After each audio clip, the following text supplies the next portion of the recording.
Olá, meu nome é Georgiana e esse é o Materna Comigo, videocast no qual conto a minha história e de outras mulheres mães para usar como fio condutor para conversas importantes sobre a vida. Como criadora de conteúdo independente, eu já peço para vocês que estiverem assistindo pelo YouTube se inscreverem aqui no canal, curtir, ativa as notificações. Se você estiver escutando pelo Spotify, já me segue aqui, avalia com 5 estrelas, que é para o algoritmo entregar para mais pessoas possíveis. Muito obrigada desde já por todo mundo que está me fazendo companhia por aqui. Quem ainda não me segue também nas redes sociais, segue lá no @maternacomigocast e no meu pessoal, @georgianaleite. Tamo junto, gente!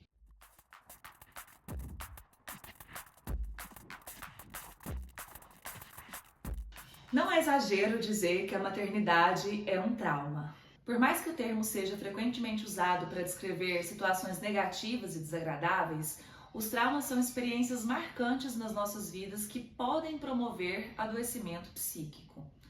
Mas isso também não significa que necessariamente a exposição a um evento traumático implica no desenvolvimento de transtornos psiquiátricos. A maternidade é um trauma justamente por se tratar de um período de intensas mudanças emocionais e físicas, tanto durante a gravidez quanto no período do pós-parto. Sempre existe uma quebra de expectativa, até para as mulheres que planejaram as suas gestações. E o desafio de se adequar à nova realidade, na maioria das vezes, não é fácil. A gente sabe que durante a gravidez existem, as alterações hormonais que afetam mesmo o nosso humor. E é interessante que até isso é usado para desqualificar ou desmerecer as emoções de uma mulher que está grávida, né? Eu mesma descobri partes de mim que eu não conhecia durante as minhas gestações e eu cansei de ouvir comentários do tipo: nossa, mas você tá chata, hein? Ai, ignora ela, porque ela tá sensível mesmo por conta da gravidez. Gente, pelo amor de Deus, esses comentários fazem a gente se contorcer por dentro. Eu não sei, na verdade, quando foi que as pessoas começaram a separar a saúde física de saúde mental, como se elas não fossem interligadas. No episódio anterior, inclusive, a gente viu que o nosso emocional pode interferir até na produção de leite. Então existe uma lista gigantesca de doenças físicas que se manifestam no nosso corpo causadas por sofrimento emocional. Quando será que a gente vai parar de levar isso na brincadeira e começar a tratar como um assunto sério mesmo a ser discutido? Porque quanto mais as pessoas não derem atenção para fatores emocionais, mais a gente vai ver mães, mulheres sofrendo em silêncio e, pior ainda, se culpando por pensar que seus sentimentos são inadequados. E quando a gente se aprofunda para entender um pouco melhor as químicas que acontecem no nosso cérebro e como que isso vai afetando em várias áreas da nossa vida, a gente passa a enxergar a raiz do problema, né? E buscar as melhores alternativas para se cuidar. Eu sempre falo da terapia por aqui, né? É importante ressaltar a importância do autoconhecimento, porque com ele vem junto a autocompaixão. Porque assim, na maioria das vezes as pessoas podem sim nos fazer sofrer, mas ninguém faz a gente sofrer melhor do que nós mesmos, não é mesmo? Mas vamos falar um pouco sobre como foi que eu experienciei o meu pós-parto e depois a gente vai voltar para falar sobre um contexto geral. Para quem já escutou os episódios anteriores, inclusive se você ainda não escutou, eu te convido a ir lá, entrar no primeiro episódio piloto, escutar todos e voltar aqui. Porque quem já escutou sabe que eu sofri muito durante a minha gravidez por ter sido uma gravidez não planejada aos 16 anos. E na época eu não tinha muito acesso a esse tipo de informação, que poderia sim ter me ajudado bastante na época. Me diziam que depois que nasce, passa. Mas não foi exatamente assim. No momento que o Lugero nasceu, muita coisa mudou dentro da minha cabeça e eu realmente consegui sentir aquele amor intangível e inexplicável que todo mundo fala. Mas eu precisei começar a lidar com um sentimento que eu ainda não estava muito familiarizada, que é a ambivalência. Por um lado, eu sentia um amor inexplicável e fora do normal pelo Lud, tipo, coisa de doido mesmo. Eu pensava que eu conhecia o amor antes e hoje eu dou até risada de mim mesma, porque eu só entendi mesmo o que é o amor quando eu tive o Lugero. E é um amor tão grande, gente, que eu não conseguia entender como que Deus designou justo a mim essa tarefa de ser mãe. Será que ele não confundiu, não, gente? Será que ele achou que eu era mesmo a melhor pessoa para cuidar daquela criança perfeita que estava ali? Durante toda a minha gravidez eu escutava aquele comentário lindo, né? Uma criança com outra na barriga. E depois que o Lud nasceu, passou a ser uma criança cuidando de outra. E por mais que fosse um pouco de verdade na época, eu contei essa mesma história para mim mesma, acreditando que eu não fosse capaz. Eu morava metade na casa dos meus pais e metade na casa dos meus sogros. E nunca sobrou nenhum espaço para que eu pudesse maternar mesmo, da maneira que eu queria. Sempre tinha uma avó mais experiente ou alguém com uma opinião mais válida que a minha. E como que eu sofri com isso, gente? Era todo dia alguém me lembrando que eu era incapaz, inferior, irresponsável, ingênua, bobinha. E não tem como você conviver com todas as pessoas que fazem você se sentir assim, sem que você comece a se enxergar dessa forma de fato, né? A gente ainda vai falar sobre a diferença entre puerpério, baby blues, depressão pós-parto, mas por enquanto vamos falar sobre esse período na minha vida no qual eu não conhecia nenhum desses termos e eu vivia na esperança de que ninguém poderia imaginar o que se passava por dentro da minha cabecinha maluca. Porque pra mim, gente, era inconcebível sentir tamanha frustração numa função que todas as outras mulheres pareciam tirar de letra.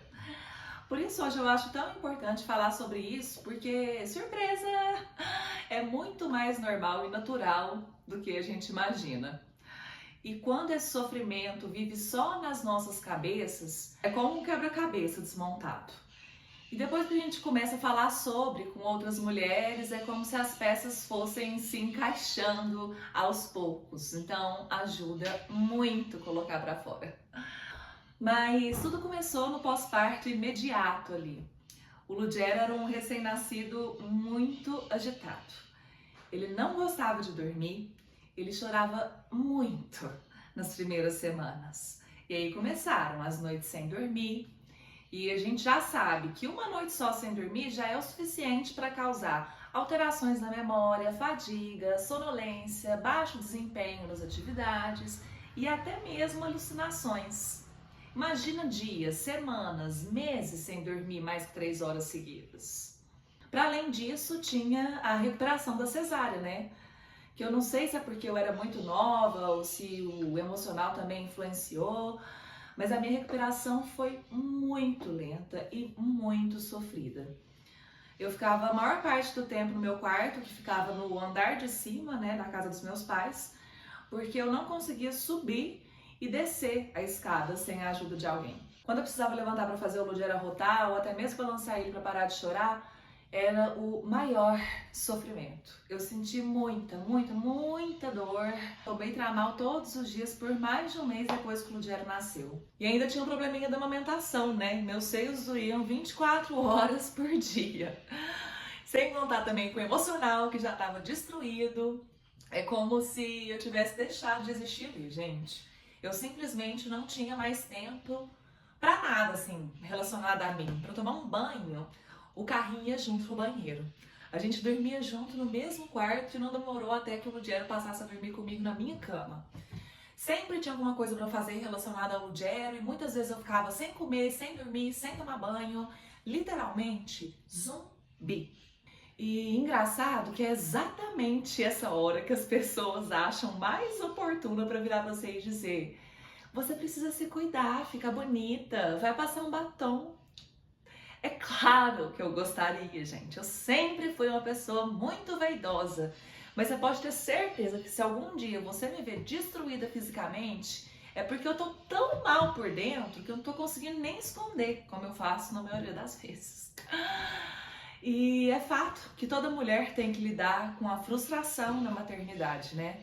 Toda a experiência de se tornar mãe passa por um momento de decepção com a realidade, porque é natural de todo ser humano criar expectativas, é até saudável que a gente crie, mas isso acontece com quase todas as coisas nas nossas vidas e com o tempo a gente vai adaptando a essa nova realidade que se instaurou. Mas por mais que a gente saiba disso, existe toda uma concepção sobre a maternidade E para além das nossas expectativas que já foram quebradas, a gente precisa também aprender a lidar com o fato de que a partir de agora a gente vai decepcionar as pessoas também. Porque a sociedade num todo, querendo ou não, espera um tipo de comportamento das mães que não condiz com a realidade da maioria.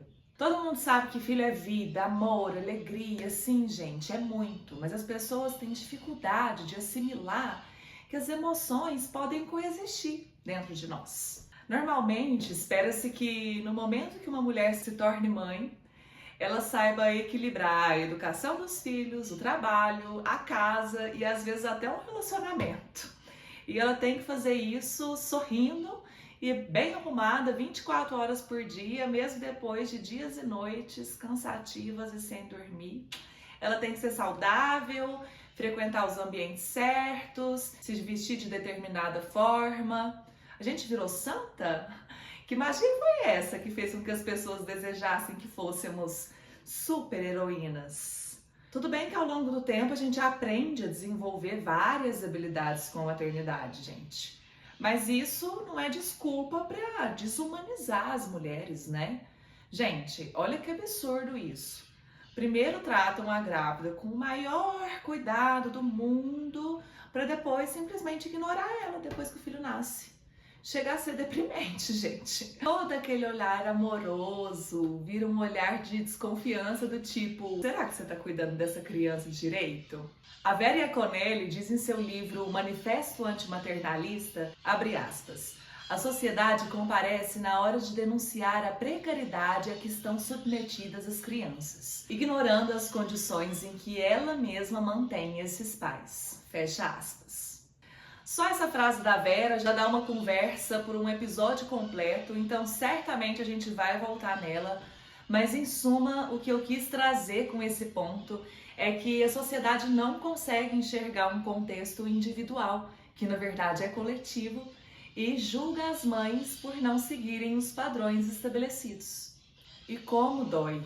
O que mais me deixa triste é ver que normalmente as pessoas que mais julgam são as outras mães. Normalmente nossas mães, nossas sogras, tias. Eu particularmente tive muita sorte porque a minha mãe nunca quis intervir na criação dos meus filhos e ela sempre respeitou o meu espaço, mas nem sempre as minhas sogras me viam com os melhores olhos, se é que vocês me entendem.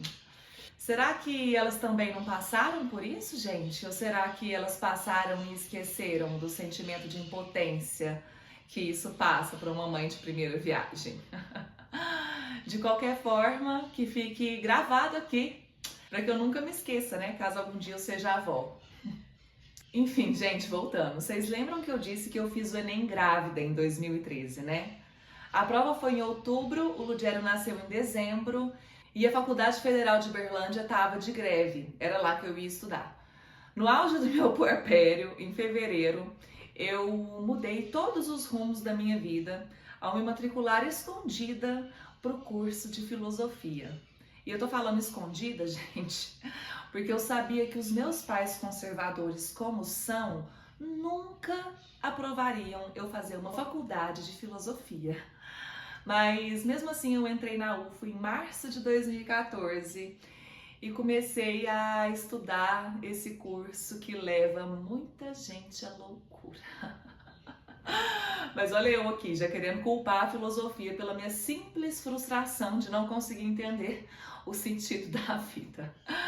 Mas depois de aulas muito profundas sobre existencialismo e niilismo, eu fui ficando de fato ainda mais triste com o simples fato de existir. Se aprofundar muito na lógica filosófica sem antes buscar o autoconhecimento pode ser uma baita de uma armadilha, viu? E lá estava eu, nos meus 17 anos, no puerpério, cursando o curso de filosofia. Quando eu cheguei, eu já devia ter desconfiado, né? Porque a maioria dos alunos eram bem mais velhos que eu. Certo dia, eu estava na aula de filosofia contemporânea e o professor chegou uns 30 minutos atrasado, perguntando o que a gente estava fazendo ali. E aí nessa hora todo mundo ficou meio sem entender a pergunta, né? Tipo, aí alguns até responderam que era para aprender E aí o professor retrucou: aprender o quê? E com qual finalidade?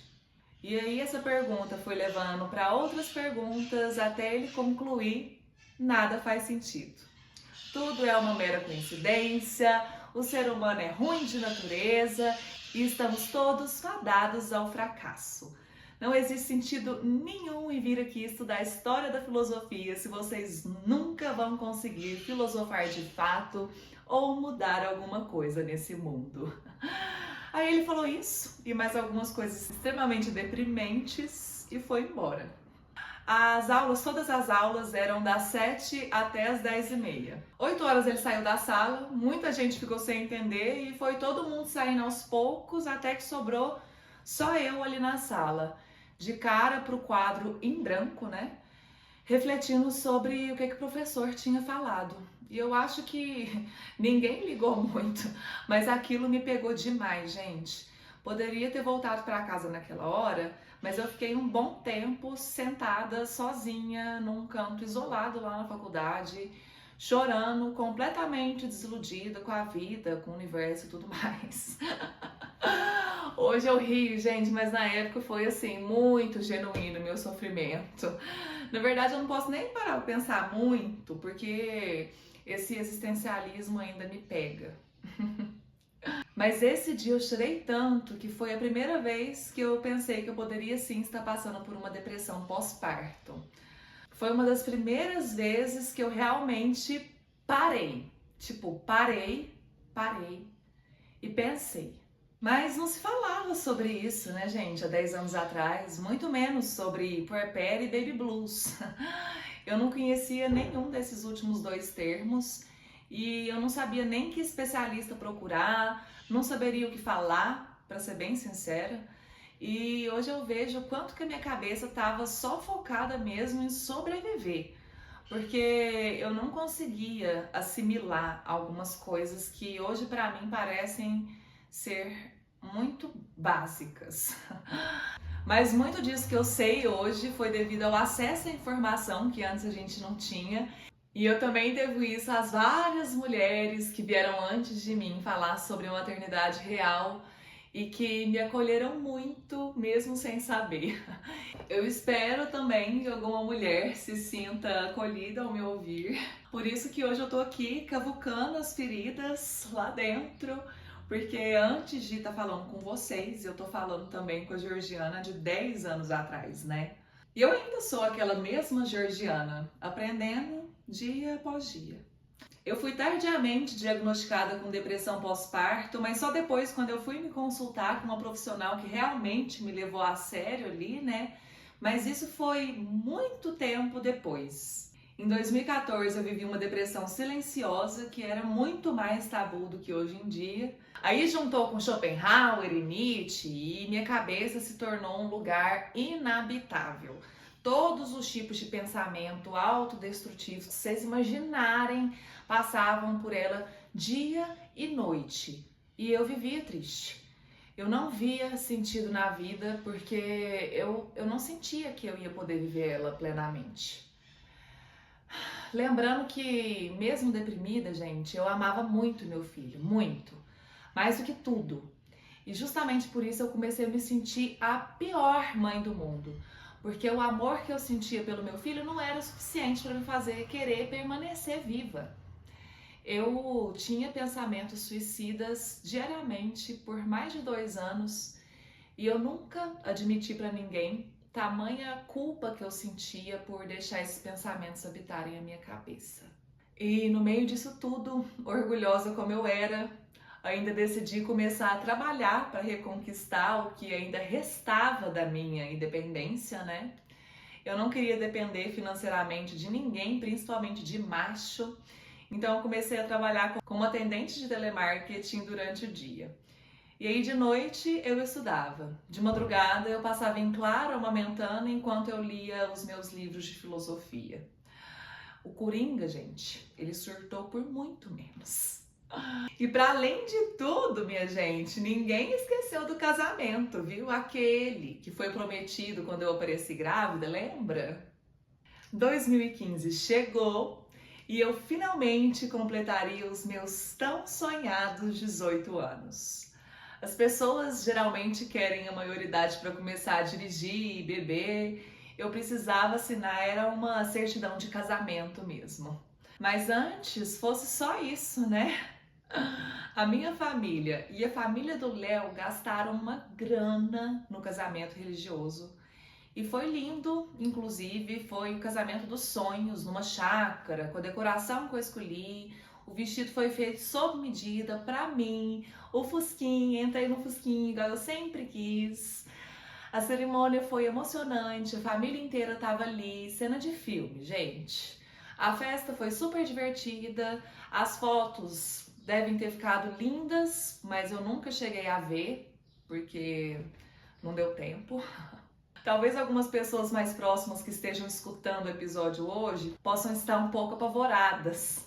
Mas a verdade é que, gente, eu não tava feliz ali, eu tava muito triste. E eu sinto muito, muito, muitíssimo mesmo. Peço desculpa a todos os envolvidos nesse casamento, porque eu sei que todo mundo tinha uma grande expectativa ali e eu estraguei tudo. A minha primeira ferramenta foi tentar me encaixar. E é muito triste quando a gente acha que essa é a única opção que a gente tem, mas na minha cabeça só isso ia funcionar, ia valer a pena. Mas não demorou muito até que eu percebesse que todo esse casamento não passava de uma ilusão. Eu e o Léo, a gente até tinha um relacionamento saudável que passou por vários desajustes de coisas que não estavam no nosso controle, sabe? Quem me dera fosse fácil formar uma família. Não existiria o divórcio, né, gente? Mas a verdade é que eu fui perdendo meu brilho dentro da relação. Alguma coisa, quando eu ainda estava grávida, aconteceu e mudou tudo. Hoje eu olho para trás para tentar entender como foi que morreu, a paixão que eu sentia pelo Léo, mas tudo que eu encontro são só suposições mesmo. Eu acho que eu sentia um pouco de inveja, sabe? Todas as vezes que eu vi ele trabalhando, jogando bola, dormindo, tendo uma vida social. E ele era muito caseiro, sabe? Eu gostava de rua, de movimento. Eu via ele como algo que me afastava, sabe? De tudo que eu queria viver. Eu não conseguia me imaginar casada e conformada, mas eu vivi meses planejando um casamento que eu sabia que não ia durar. Provavelmente eu devo ter projetado todo o meu ódio de ter engravidado no Léo e não tinha perdão para isso, gente. Mesmo assim, eu pensava que seria o certo a se fazer, porque era o que todo mundo também pensava. E é lógico que a gente já pulou para a etapa do casamento, que costuma vir antes dos filhos. Então, vamos tentar consertar as coisas aqui, né? Eu queria saber ter agido de forma mais coerente com o que eu sentia na época, ao invés de tentar atender às expectativas impostas pela sociedade. Muitas pessoas conseguem sim seguir o roteiro ideal para uma vida de sucesso, mas o que é sucesso para um pode não ser sucesso para o outro, então é tudo relativo, né? Nada para mim fazia sentido há muito tempo, eu não tive participação em muitas das escolhas que definiram o rumo da minha vida e não é querendo culpar ninguém não, mas só querendo tirar todo esse peso das minhas costas, sabe? Porque quando eu decidi me divorciar, os olhos que já não me olhavam com a maior compaixão do mundo passaram a me ver como a vilã da história. Durante o nosso noivado, a gente comprou um apartamento, a gente começou a mobiliar ele. A intenção era mudar logo após o casamento, mas as obras atrasaram e no meio do tempo a gente ficou morando ali na casa da minha sogra.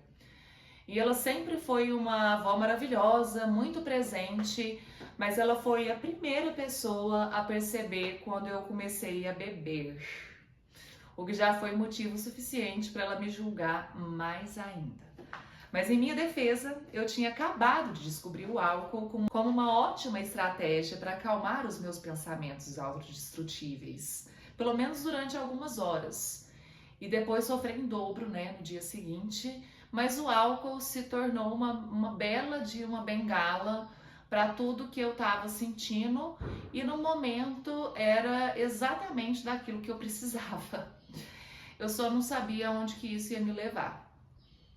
Eu fiz algumas amizades na faculdade e eu comecei a sair de noite, desacompanhada, porque o Léo gostava mesmo era de ficar em casa.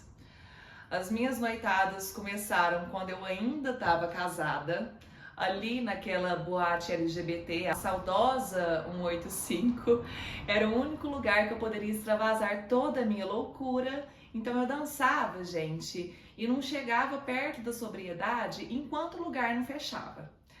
E o Léo nunca reclamou dos meus hábitos noturnos, até que eu comecei a fazer parte de uma banda. A ideia de voltar a cantar me animava, porque nada como cantar para espantar os males. E dessa vez eu não estaria cantando louvores, e sim músicas que eu realmente curtia, né? Eu super me divertia com os meninos da banda, voltei a me sentir um pouco eu ali. Ele reclamou que eu não parava em casa, que eu já não tinha mais interesse sexual nele. E eu falei a verdade, gente. Eu falei pra ele que eu ainda amava ele sim, mas como um irmão. Eu realmente não conseguia mais me sentir atraída por ele, apesar de sentir uma enorme consideração por ele ainda na época, mas eu já estava cansada de saber que aquele casamento ia ter um fim. Então eu resolvi que aquele dia pós-ensaio no banheiro da casa da minha sogra seria o melhor momento para colocar um ponto final. A decisão pareceu um pouco súbita, né? Mas na verdade ela já estava ali sendo marinada, esperando uma oportunidade. Eu peguei só a primeira chance que eu vi de voltar a ser livre, mas eu fiz isso sem calcular as consequências, né? E eu me ferrei bonito nesse divórcio. Pensa numa mulher que saiu de um casamento sem nada. Eu abri mão de tudo, gente, tudo. Mas eu vou falar sobre o divórcio em outro capítulo, porque a gente precisa explorar essa vulnerabilidade das mulheres durante esse processo tão delicado. E para além disso, a gente precisa também nos munir de informações e de bons profissionais, né? Enfim, na noite que a gente decidiu se separar, a gente já comunicou os pais do Léo, que aparentemente já estavam esperando ali a notícia, né? E em seguida eu fui passar para a parte mais difícil, né? Que era contar para os meus pais. Eles nunca admitiriam um divórcio, seria mais um desgosto que eu estaria dando para eles. Mas enfim, nós chegamos lá de noite, minha mãe estava no andar de cima, passando um pouco mal. Resolvi comunicar só ao meu pai, que estava ali, e sair o mais rápido possível.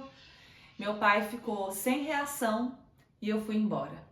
Pintei meu cabelo de ruivo, fui morar numa república com um amigo da faculdade e juntas nós fomos nos afogando nas festas e nas bebidas.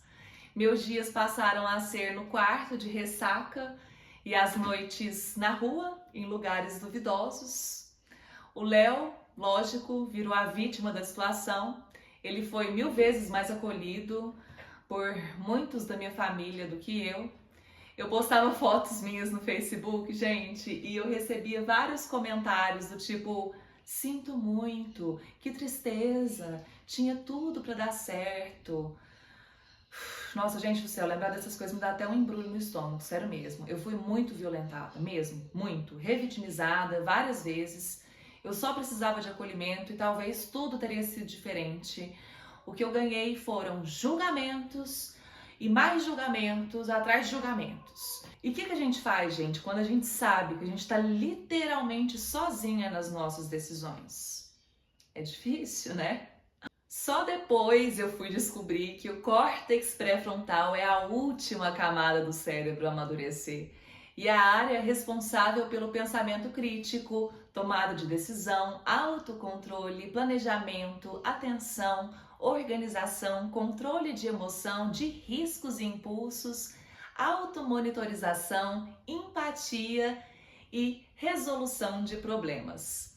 E essa camada do cérebro só se desenvolve completamente por volta dos 24 anos. Ou seja, o que muitos chamavam de inconsequência, na verdade, tinha uma explicação biológica. Na adolescência, como o córtex pré-frontal ainda está em desenvolvimento, os jovens fazem uso da amígdala para tomar as decisões e resolver os problemas. E vale lembrar que a amígdala está associada a emoções, impulsos, agressividade e comportamento instintivo. Para completar, o cérebro antes dos 25 contam com níveis mais baixos de serotonina e dopamina, neurotransmissores que proporcionam a sensação de prazer e bem-estar. Ou seja, isso pode gerar o aumento da agressão juntamente com os níveis mais altos de testosterona, contribuindo para explosões de raiva e comportamento impulsivo. Isso me define, né, gente? Pelo menos até os meus 21, 20, 24, talvez mesmo. Já os lóbulos frontais do cérebro não estão totalmente desenvolvidos nesses anos, o que limita a função cerebral na resolução de problemas, na regulação emocional e no foco. Durante muitos anos, eu achei que eu era apenas uma garotinha problemática, insensível, mundana e inconsequente. E aprender sobre essas coisas foi como fazer um carinho na minha eu do passado. Tipo, tá tudo bem, querida. Encontramos aqui uma coisa que explica seu comportamento. Pode dormir em paz agora. Mas esse simples conhecimento poderia ter evitado muitos problemas. Primeiro, que nenhuma mulher deveria se sentir obrigada a se casar ou manter um casamento simplesmente por cumprir com os ideais. E não querer estar em um relacionamento já deveria ser motivo o suficiente para uma mulher pedir o divórcio sem ser julgada. Porque, né, gente, todo mundo espera uma traição, uma violência. Só isso, sim, seria motivo convincente o suficiente para uma separação. Ainda bem que eu vim para quebrar esses paradigmas, né? Apesar de eu achar que me casar tenha sido um grande erro. E pelo que eu compartilhei aqui, vocês já devem ter percebido que na época eu não tinha condições físicas, financeiras e muito menos emocionais para cuidar de uma criança. E além disso, eu não conhecia as opções que eu tinha e eu decidi não levar o Lugero comigo. Eu tinha a plena consciência que na época ele ficaria melhor com o pai.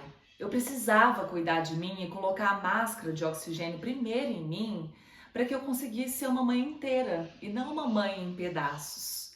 Mas eu fui e sou muito punida até hoje por conta disso e me arrependo profundamente, apesar de entender que realmente eu não tinha condições ali para estar no meu melhor momento e para oferecer as melhores coisas para o meu filho Lugero.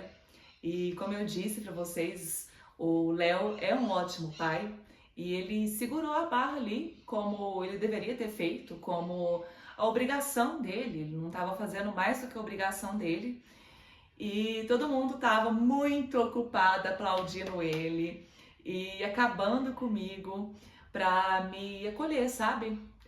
Ao invés de ficarem me julgando, poderia ter me acolhido, poderiam ter falado, não, olha aqui, você não vai desistir do seu filho, vamos dar um jeito aqui. Algumas coisas são irreversíveis e eu fui muito prejudicada com essa minha simples ação. Gente, não foi aquela coisa também assim de que eu saí, fui tal, eu nunca mais vi meu filho, gente. Foram 9 meses que eu fiquei fora e todas as semanas eu ia lá para ficar com ele. Mas mesmo assim foi uma decisão tomada em apuros, no desespero, que trouxe inúmeras consequências para mim e até hoje vem me dando muita, mas muita dor de cabeça. Isso vai ter um episódio específico também, provavelmente no episódio do divórcio, que eu vou falar como foi tudo, como foi que a gente assinou o divórcio, como que foi que ficou a guarda e todas as outras questões. Mas, por enquanto, vamos ficar por aqui. No próximo episódio eu ainda quero discorrer um pouco sobre puerpério, baby blues, depressão pós-parto, falar um pouco mais sobre os termos mesmo, a diferença entre cada um desses termos, né? Porque é muita coisa, muitas pessoas se confundem e saber o significado de cada um pode evitar também muita dor de cabeça. Então eu espero vocês aqui, por favorzinho, hein, na semana que vem, pra gente falar sobre esse assunto importantíssimo que também deveria ser um dos temas do pré-natal. Quem quiser mandar seu relato também sobre a sua experiência no pós-parto, sinta-se à vontade para mandar no e-mail maternacomigo@gmail.com e especifica lá, por favor, se você quer que eu conte seu relato de forma anônima ou não. Me sigam nas redes, o link tá na descrição do episódio, @maternacomigocast e @georgianaleite, pra gente continuar essa conversa aqui por lá também. E bora que bora, gente. Muito obrigada mais uma vez a todo mundo pela companhia. Eu peço para que, se você gostou desse episódio, se você se identificou em algum momento com a minha história ou se ressoou com você a minha energia, eu peço para que você compartilhe com a sua amiga mãe, com a sua mãe, com a sua filha, com seu tio, com a sua tia, com seu cachorro, com seu amigo, com a sua amiga. Todo mundo, gente, vamos espalhar, por favor, porque vocês acham que é só colocar o celular aqui e subir o episódio no outro dia, mas não é tão fácil. Estou fazendo isso aqui, vocês já sabem o porquê. Mas me ajuda muito se cada um de vocês me ajudar também compartilhando. E é isso aí, meus amores. Eu espero que vocês fiquem bem sempre. Contem comigo. Um beijo. Uma ótima semana para todos vocês, essa temporada leonina. Até semana que vem, gente.